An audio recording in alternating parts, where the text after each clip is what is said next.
ACCA की financial accounting जो है उसका चैप्टर 4 है और उसमें टेस्ट योर अंडरस्टैंडिंग 2 है। तो इसमें इन्होंने कहा है कि Norris notes down the following transactions that happened in June. ठीक है जी, फॉलोइंग ट्रांजैक्शन जो है जून के महीने में अकर हुई है। तो इनकी रिकॉर्डिंग क्या करनी है, record these transactions using ledger accounts. ठीक है, तो इसके लिए लेजर अकाउंट्स आपने जो है बनाने हैं। अगर आप इसकी एंट्रीज़ करना चाहें जनरल एंट्रीज़ तो आप कर सकते हैं, अदरवाइज़ डायरेक्टली इसको लेजर अकाउंट में भी आप जो है वो पोस्ट कर सकते हैं। तो सबसे पहली जो ट्रांजैक्शन है उसकी देखते हैं क्या रिकॉर्डिंग होनी है। Sell goods for cash $60। ठीक है, तो सेल्स हुई है कैश पे। सबसे पहले हमने क्या आइडेंटिफाई किया कि सेल्स हुई है, तो सेल्स जो है उसका आप जो है इस तरह से टी शेप्ड जो है लेजर अकाउंट्स बना लें मल्टीपल, और बाद में फिर उनके जो नाम है वो हम ज़रूरत के मुताबिक रखते जाएंगे।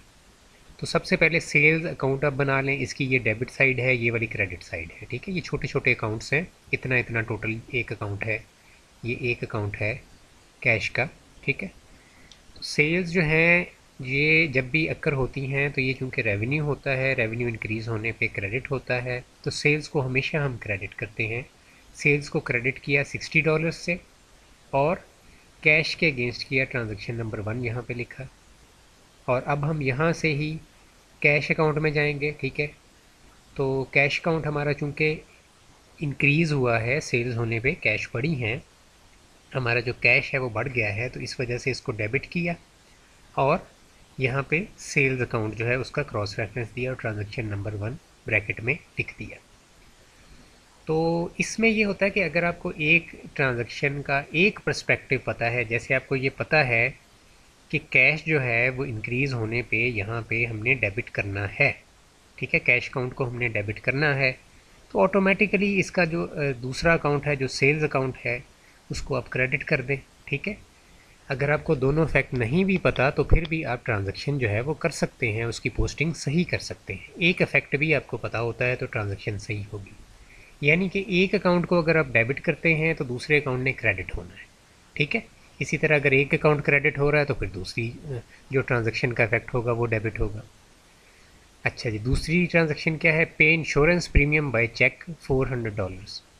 तो इंश्योरेंस प्रीमियम जो होता है ये एक्सपेंस होता है, तो एक्सपेंस को हमेशा हम मोस्ट ऑफ द केसेस में डेबिट रिकॉर्ड करते हैं। ठीक है, अनटिल कि हम इसको कैंसिल कर रहे हो इसका इफेक्ट। ठीक है, मोस्टली इसको हम डेबिट रिकॉर्ड करते हैं। तो एक्सपेंस जो है, इंश्योरेंस एक्सपेंस का एक अकाउंट हम ओपन करेंगे और इसमें हम 400 से इंश्योरेंस एक्सपेंस को डेबिट करेंगे, $400 से, और क्रॉस रेफरेंस में कैश लिखेंगे कि कैश से हमने पेमेंट की है। तो कैश अकाउंट अब इसके अगेंस्ट जो है वो क्रेडिट होगा। ठीक है, कैश अकाउंट को हमने $400 से क्रेडिट किया और क्रॉस रेफरेंस में इंश्योरेंस एक्सपेंस लिखें मुकम्मल आप, और ब्रैकेट में 2 लिखें। ठीक है, अच्छा, अब 3 क्या है transaction, sell goods for $250 the customer will pay in a month. तो अब सेल हुई है मगर उधार पे हुई है। ठीक है, तो अब जिसको सेल की है वो क्या होगा, हमारा रिसीवेबल। ठीक है जी, तो पहले सेल को रिकॉर्ड कर लेते हैं $250 से। सेल मैंने बताया क्रेडिट में रिकॉर्ड होती है, सेल्स का अकाउंट जो होता है वो क्रेडिट साइड इसकी जो है उसमें रिकॉर्डिंग होती है, क्योंकि सेल्स रेवेन्यू है, रेवेन्यू इंक्रीज़ होने पे क्रेडिट होता है। तो इसको हमने 250 से क्रेडिट किया सेल्स अकाउंट को और क्रॉस रेफरेंस में रिसीवेबल लिखा और ट्रांजैक्शन नंबर 3 लिखा। तो रिसीवेबल का ये हमने एक लेजर अकाउंट ओपन किया और रिसीवेबल को हम डेफिनेटली डेबिट करेंगे क्योंकि सेल्स को हमने क्रेडिट किया है। तो ब्राउन कलर में इसकी जो ट्रांजैक्शन का इफेक्ट है वो $250 से हमने रिसीवेबल को डेबिट किया और यहाँ पे सेल्स का रेफरेंस दिया और ट्रांजैक्शन नंबर 3 का रेफरेंस दिया। अच्छा, अब रिसीवेबल हमारा एसेट होते हैं और एसेट जो है वो जब भी इंक्रीज़ होगा तो डेबिट होगा, तो इसका लॉजिक भी है इसको डेबिट करने का। ठीक है, अच्छा जी, ट्रांजैक्शन नंबर 4 है जी, पे $50 petrol for the delivery van. तो $50 जो है वो पे किए हैं, तो सबसे पहले कैश को हम डिक्रीज़ कर देंगे $50 से। ठीक है, कैश अकाउंट को क्रेडिट कर देंगे $50 से और पेट्रोल का रेफरेंस दे देंगे, ट्रांजैक्शन नंबर 4 का भी रेफरेंस दे देंगे। इसके बाद हम एक जो है पेट्रोल डिलीवरी वैन के नाम से अकाउंट जो है उसको ओपन करेंगे और ये एक्सपेंस अकाउंट है तो एक्सपेंस को डेबिट रिकॉर्ड किया जाता है। इस वजह से कैश का रेफरेंस देके, ट्रांजैक्शन नंबर 4 का रेफरेंस देके, पेट्रोल डिलीवरी वैन का जो लेजर अकाउंट है इसको हमने $50 से डेबिट कर दिया। बुक के अंदर यहाँ पे उन्होंने मोटर व्हीकल अकाउंट जो है वो रखा हुआ है, मैंने इसको पेट्रोल व्हीकल डिलीवरी वैन जो है ये मैंने रखा है। ठीक है, अकाउंट का नाम डिफ़र कर सकता है, हल्का फुल्का थोड़ी बहुत चेंजेस इसमें आ सकती हैं, बिज़नेस टू बिज़नेस अपनी मर्ज़ी के मुताबिक हम रख लेते हैं। ठीक है, अच्छा जी। इसके बाद जी ट्रांजैक्शन नंबर 5 है buy $170 goods for resale on credit, यानी कि क्रेडिट के ऊपर ये जो बंदा है ये बाय कर रहा है गुड्स को। तो परचेजेज़ जो हैं वो हमारी डेबिट होंगी $170 से। ठीक है, सबसे पहले परचेजेज़ का लेजर अकाउंट हम ओपन करेंगे और इसको डेबिट कर देंगे 170 से। क्रॉस रेफरेंस में क्योंकि क्रेडिट पे, उधार पे हमने ये परचेजेज़ की हैं तो इस वजह से पेएबल्स लिख दिया और रेफरेंस दे दिया 5 नंबर ट्रांजैक्शन का। ठीक है, ये पेएबल्स क्या है, क्रॉस रेफरेंस के लिए हम यूज़ कर रहे हैं इसको। और अब हम पेएबल्स अकाउंट में जाएंगे। पेएबल अकाउंट हमारी लाइबिलिटी होती है और लाइबिलिटी इंक्रीज़ होने पे क्रेडिट होती है, तो पेएबल्स का जो अकाउंट होगा वो मोस्टली आपका क्रेडिट होगा। ठीक है, तो परचेजेस के अगेंस्ट पेएबल का अकाउंट जो है उसको क्रेडिट कर दिया $170 से।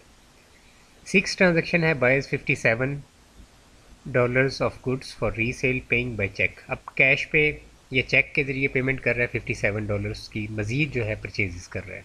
ठीक है, तो परचेजेस अकाउंट को सबसे पहले 57 से डेबिट कर देंगे। परचेजेस का बैलेंस जो है वो डेबिट ही रिकॉर्ड होता है।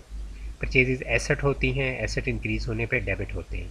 ठीक है, 57 जो है उससे हमने परचेजेस को $57 से डेबिट कर दिया परचेजेस अकाउंट को, और कैश का क्रॉस रेफरेंस दे दिया।